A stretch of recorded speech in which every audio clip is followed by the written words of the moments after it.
Hello बच्चों, कैसे हैं आप सब लोग? First class, very good.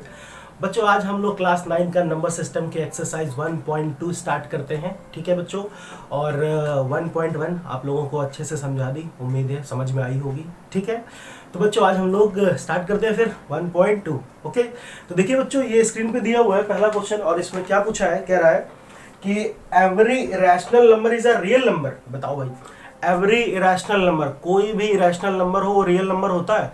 तो मैंने आप लोगों को ऑलरेडी इंट्रोडक्शन में समझाया था कि इरेशनल नंबर, रैशनल नंबर, ये सब किसकी औलादे हैं? सब रियल नंबर की औलादे हैं। याद आ रहा है कुछ?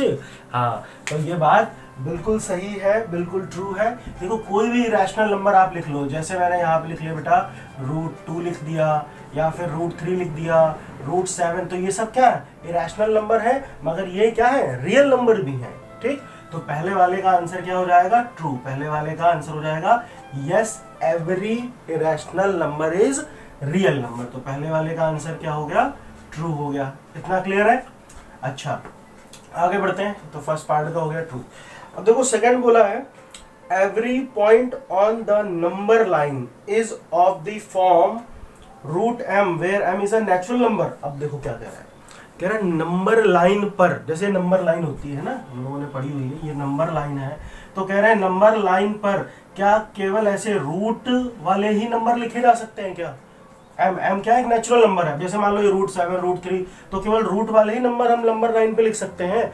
अरे क्यों? जैसे देखो, हम चाहे तो यहाँ पे 4, 5 भी लिख सकते हैं, हम 2/7 भी लिख सकते हैं, -3/2 भी लिख सकते हैं, ये सारे नंबर लिख सकते हैं। तो क्या कह रहे हैं कि ये कह रहे हैं क्या केवल रूट वाले ही नंबर लिखे जा सकते हैं? बोलो, तो ऐसा तो है नहीं, हम सब कुछ लिख सकते हैं। तो दूसरा स्टेटमेंट हमारा क्या हो जाएगा? दूसरा स्टेटमेंट हो जाएगा फॉल्स। ठीक है, इतना क्लियर? अच्छा, आगे बढ़ते हैं। थर्ड जो रहा है, every real number is an irrational number. अब बताओ भैया, एवरी रियल नंबर, हर एक रियल नंबर इरेशनल नंबर होगा? ध्यान से देखो, मैंने यहां लिखा 7, मैंने यहां लिख दिया 2/3। अब ये तो रियल नंबर है, मगर क्या ये इरेशनल नंबर है? ध्यान से देखो, ये तो नेचुरल नंबर है, ये रैशनल है। तो उन्होंने क्या क्या, कोई भी रियल नंबर इरेशनल नंबर होता है? तो जरूरी नहीं, हर एक रियल नंबर इरेशनल नंबर नहीं है। लेकिन देखो, 1 वाले में इसका उल्टा पूछा था, 1 वाले में उल्टा पूछा था। क्या कहा था कि every irrational number is real number. Irrational number तो रियल नंबर हो सकता है, मगर सारे के सारे रियल नंबर इरेशनल नंबर नहीं होंगे। ध्यान से देखो, तो तीसरा वाला क्या हो जाएगा? तीसरा वाला हो जाएगा फॉल्स। तो बताओ, कोई दिक्कत, कोई परेशानी इतने में?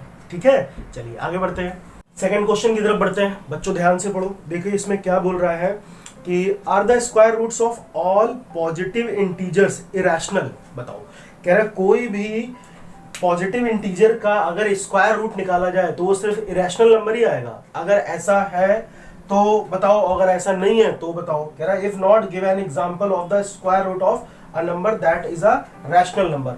चलो भाई, अभी दिखाते हैं। देखो, पहले क्वेश्चन का मतलब समझो। ये बताओ बच्चों कि रूट वाले नंबर कौन से होते हैं? ऐसे मैंने लिखा ना √2, ये क्या है? पॉजिटिव नंबर है, इसका मैंने रूट कर दिया। √3, √4, √5, √6, है ना? बहुत ध्यान से समझते जाना। √7, √8। ठीक, अब ध्यान से देखो बच्चों, ये तो है इरेशनल नंबर, ओके, ये भी है इरेशनल नंबर, मगर ध्यान से देखो, ये भैया √4 को मैंने क्या सिखाया था? इसको हम ऐसे लिख सकते हैं 2 × 2, तो ये तो आ गया 2, ये तो बन गया रैशनल नंबर। लो, बन गया ना रैशनल नंबर। इसी तरह से जैसे √9 है, तो √9 को हम क्या लिख सकते हैं? 3 × 3, तो ये भी बन गया रैशनल नंबर। तो फिर भैया ये स्टेटमेंट क्या हुआ? गलत हो गया। इन्होंने क्या कहा स्टेटमेंट में? ध्यान से पढ़ लो पहले एक बार। कह रहे हैं कि square root of all positive integer, कोई भी पॉजिटिव इंटीजर उठाओ। पॉजिटिव इंटीजर तो पता ही है ना, जैसे नेचुरल नंबर, अगर उनका स्क्वायर रूट कर दो तो क्या इरेशनल नंबर ही आता है? ऐसा जरूरी नहीं है। देखो, 4 एक पॉजिटिव है, देखो ये 4 क्या है? एक पॉजिटिव इंटीजर है, मैंने इसका स्क्वायर रूट किया तो इसका आंसर तो 2 आया। तो 2 तो इरेशनल नहीं है, ये क्या है? रैशनल नंबर है। बात समझ में आई ना? चलिए बच्चों, बढ़ते हैं क्वेश्चन नंबर 3 की तरफ। ठीक, ध्यान से देखिए बच्चों, इस क्वेश्चन में हमें कहा गया है कि हमें √5 को नंबर लाइन पे रिप्रेजेंट करना है, ठीक। नंबर लाइन पे कैसे इसको बनाएंगे, वैसे देखो नंबर लाइन पे हर एक नंबर लिखना तो आपको आता है ना, आराम से लिख लेते हैं, लेकिन रूट वाले नंबर को कैसे लिखेंगे ये इसको आप समझना है। तो इसके लिए पहले बच्चों आपको क्या करना पड़ेगा, एक छोटा सा कॉन्सेप्ट समझना पड़ेगा। क्या? उस कॉन्सेप्ट का नाम है पाइथागोरस थ्योरम, ठीक है। हो सकता है आप में बहुत से लोगों ने ये बात सुन रखी हो, थ्योरम क्या है, लेकिन समझाते हैं फिर भी, है ना। देखो जैसे बच्चों मान लीजिए हमें ये एक राइट एंगल ट्रायंगल गिवन है ना, ये राइट एंगल ट्रायंगल है, आप सबको पता होगा राइट एंगल ट्रायंगल, ये लिख लेते हैं ए बी और सी, ठीक। ये चीज जो बेटा होती है, ये वाली साइड को हम लोग परपेंडिकुलर बोलते हैं, ये आपको मालूम होगा, और इस वाली साइड को हम लोग बेस बोलते हैं, ठीक है, base, B for base, base.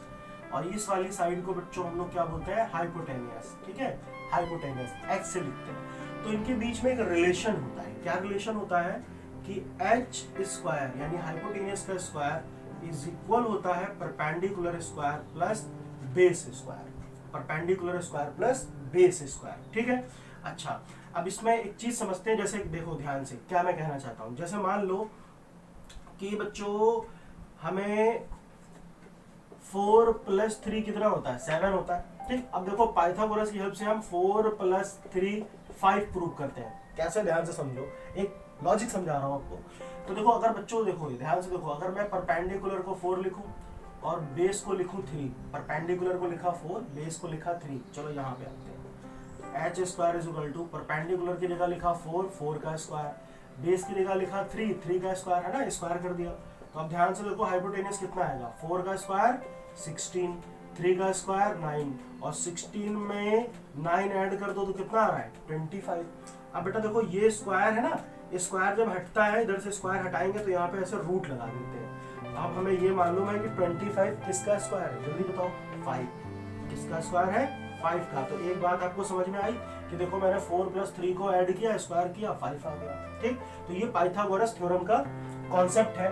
बस इसी कॉन्सेप्ट की हेल्प से हम √5 को नंबर लाइन पे रिप्रेजेंट करेंगे। तो क्या कहानी है, देखो ध्यान से समझो, यहाँ से देखो ध्यान से। जैसे बच्चों √5 है, तो हमें √5 कब मिलेगा, सबसे पहले एक काम करते हैं, हमने यहाँ पे लिखा base square plus perpendicular square, ठीक है, यही तो था फार्मूला। देखो यार हाइपोटेनियस, ये वाला फार्मूला देखो, ये है, यही फार्मूला मैंने यहाँ लिखा, ये स्क्वायर हटा दिया तो उधर रूट लग गया, ऐसे था ना, H square is equal to base square plus perpendicular square. अब अगर ये मैं स्क्वायर हटा दूं तो यहाँ पर रूट लग जाएगा, ठीक। अच्छा, तो हमें यहाँ पे देखो h हमें ये कितना चाहिए, हमें ये चाहिए √5, कितना चाहिए, √5 चाहिए। तो देखो कैसे आएगा, है ना, यहाँ पे हम समझते हैं √5 हमें चाहिए, तो कैसे आएगा, देखो ध्यान से देखो h। तो पहले एक काम करना बच्चों, जो बेस दिया है ना, बेस को मान लेना 1, क्या मान लेना 1, मैंने यहाँ पे लिख दिया 1 और 1 का स्क्वायर किया, हमेशा बेस को 1 मान लो। तो बेस 1 है, 1 का स्क्वायर कितना होता है, 1 ही होता है। अब 1 में मैं क्या ऐड करूं कि मेरा आंसर 5 आ जाए, 1 में मैं क्या ऐड करूं, भैया 4 ऐड करूंगा ना, तभी तो आएगा 5। तो यहाँ पर हम ऐसे लिख देते हैं 4, और 4 बच्चों किसका स्क्वायर होता है, 4 होता है 2 का स्क्वायर, तो इसको ऐसे लिख लेते हैं 2 का स्क्वायर। तो बच्चों ये कितना आएगा, h इज इक्वल टू, देखो 1 का स्क्वायर तो 1 ही हुआ और 2 का स्क्वायर हो गया 4, तो 4 में 1 ऐड किया तो कितना मिल गया, √5। तो यानी ध्यान से देखो, ये वाली साइड अगर मैं 2 लिख दूं, ये वाली साइड अगर मैं 1 लिख दूं, बात समझ में आ रही है, ये वाली साइड में 2 लिख दूं, ये वाली साइड में 1 लिख दूं, तो ये वाली साइड कितनी आएगी, √5 आ जाएगी, √5 आ जाएगी। बात समझ में आई ना, ठीक। तो यही कॉन्सेप्ट हम इसमें लगाएंगे, ठीक है, क्लियर।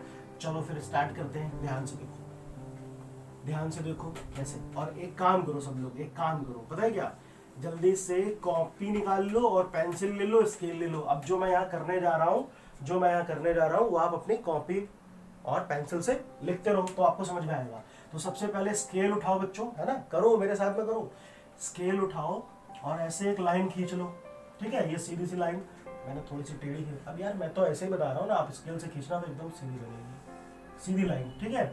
चलो यहाँ पे ऐसे मार्क कर लेते हैं बेटा, ये हो गया 0, है ना, अपनी स्केल से 1-1 इंच में नाप लेना, ये हो गया 1, ये हो गया 2, ये हो गया 3, ऐसे कर लेना। उसके बाद में ध्यान से देखो, यहाँ पे बेस कितना है, 2 है, बेस कितना है, 2 है।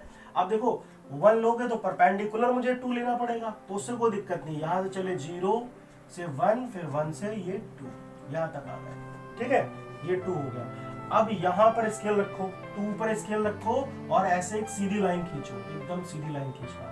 याद रखना ये लाइन 1 सेंटीमीटर की होनी चाहिए। यहाँ पे मैं मार्क कर देता हूँ, ये पॉइंट हो गया, ठीक है, इसका नाम दे देते हैं चलो A, इसका नाम दे देते हैं B, ये B पॉइंट है, और ये यहाँ पे 1 सेंटीमीटर का स्केल से खींच लेना, 1 सेंटीमीटर, और एकदम सीधी लाइन परपेंडिकुलर। याद रखना ये एंगल 90 डिग्री होना चाहिए, 90 डिग्री, ठीक है। अब एक काम करना, ये 1 सेंटीमीटर है, यहाँ 0 से 1 को मिला दो, ठीक है, करते रहो। 0 को यहाँ से ये जो C दिख रहा है इसको ऐसे मैच कर दो, ठीक है, ऐसे मैच कर दो, ये मान लो ये पॉइंट हो गया, ठीक। तो मैं इसको थोड़ा सा डार्क कर दे रहा हूँ ताकि आप बात को समझो कि क्या चीज है ये चीज। तो फिर से देखो ऐसी कहानी है, ये देखो ये बेस है, ये पूरी लंबाई कितनी है, यहाँ से यहाँ तक 2 है, ये वाला कितना है 1 ले लिया हमने 1। तो बच्चों अब जब सॉल्व करेंगे तो ये कितना आएगा √5 आएगा, ठीक। लेकिन हमें ये √5 मिल रहा है, लेकिन हमें इस लाइन पे चाहिए, हमें इस लाइन पे चाहिए। तो एक काम करना है आपको, देखो कंपास लेना है, प्रकार की जो चोंच होती है, चोंच है ना, वो चोंच यहाँ पे रखना है और पेंसिल को यहाँ तक फैलाना है, यहाँ पे रखना है, पेंसिल को यहाँ तक फैलाना है, और फिर यहाँ से करके यूं ऐसे करके कट मारना है, ठीक है। यहाँ पे रखा कंपास की चोंच को यहाँ रखो और यहाँ तक फैलाओ, और फिर इस तरह से कट मारो, तो यहाँ पे वो एक वैल्यू, मतलब ये पूरा ऐसे कट करेगा ना, जैसे ये OC है, मान लो इसको OD कर देते हैं। तो ये बेटा एक आर्क है, तो आर्क की रेडियस बराबर होती है, तो यहाँ पर ये A से लेके C तक AC और AD क्या होगा, आपस में बराबर होता है, ये बात याद रखना। तो AC कितना बच्चों √5 है, तो जाहिर सी बात है AD भी कितना होगा √5 होगा, तो यहाँ पर ये क्या मिलेगा √5 मिलेगा। बोलो कहानी समझ में आई। तो इस तरह से हम कोई भी इरेशनल नंबर को नंबर लाइन पे रिप्रेजेंट कर सकते हैं, ठीक है। मैंने क्या कहा, कॉपी में अपने साथ बनाओ, ये जैसे जैसे मैंने किया वैसे करो, 2-3 बार करोगे प्रैक्टिस हो जाएगी, आ जाएगा, ठीक है ना। Thank you.